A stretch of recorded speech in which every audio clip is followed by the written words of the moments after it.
Welcome back to Newswatch 12's Wildfire Anniversary Special.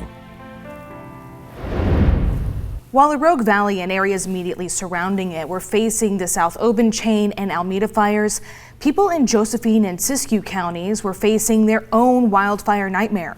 The Slater and Devil fires started as separate fires in Siskiyou and Del Norte counties in California around September 8th. Well, the fire destroyed parts of Happy Camp and eventually crossed the California-Oregon border. Cool and wet weather slowed the fire's growth in October of 2020, and the fires were fully contained at the last report on December 10th of 2020. In all, 229 acres burned. 12 months later, victims of the Slater Fire are still healing, with many waiting for their homes to be rebuilt. Newswatch 12's Brett Taylor has their story. Well, somebody finally got through to her, and she come running in and told me that everything was on fire and we were losing everything. For Crystal Jones, This is all that I had left of my mom. Everything she left me, so losing that after losing her was heart-wrenching. losing everything that she had to the Slater Fire was more than she could take. How long did it take for that shock kind to pass? What were those moments like, dealing with that over the next couple days?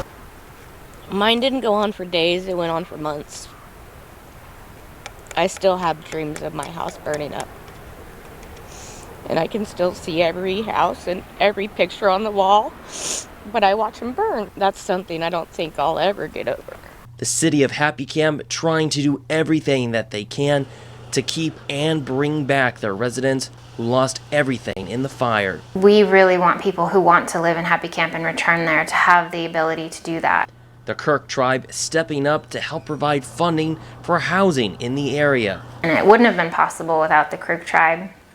They were able to reappropriate CARES Act funding to be able to buy temporary housing for families to protect against COVID. 12 months later, several families are still living in those trailers and RVs as the recovery process continues to move at a slow pace. In addition to the Kirk tribe, a nonprofit has come to the Happy Camp area to provide some hope and help rebuilding. I feel so lucky every day that Hope Crisis has decided to make a commitment to our community. The nonprofit promising that they will stay in Happy Camp for the next 3 to 5 years, rebuilding people's homes for just the price of materials. The hope is to be able to build 60 to 80 homes over the next 3 to 5 years. A start in the right direction, but for those still waiting for their homes to be rebuilt like Crystal, Probably before spring I can probably start moving in and doing any kind of building. they'll have to continue to deal with the many struggles of not having a place to call home. I battle with whether I should go rent something, which I can't really afford because the tribe is helping me with the trailer and the rent and power. And I can't go afford to rent something and to start to rebuild something at the same time. Thankfully, like many residents who grew up in the area, I do see Happy Camp rebuilding to something better than what it was. are staying positive towards the future as the city and the area heals from its wounds. It's paradise, honestly. It still is to me. Like I can see the growth coming back. Reporting in Happy Camp, Brett Taylor, Newswatch 12.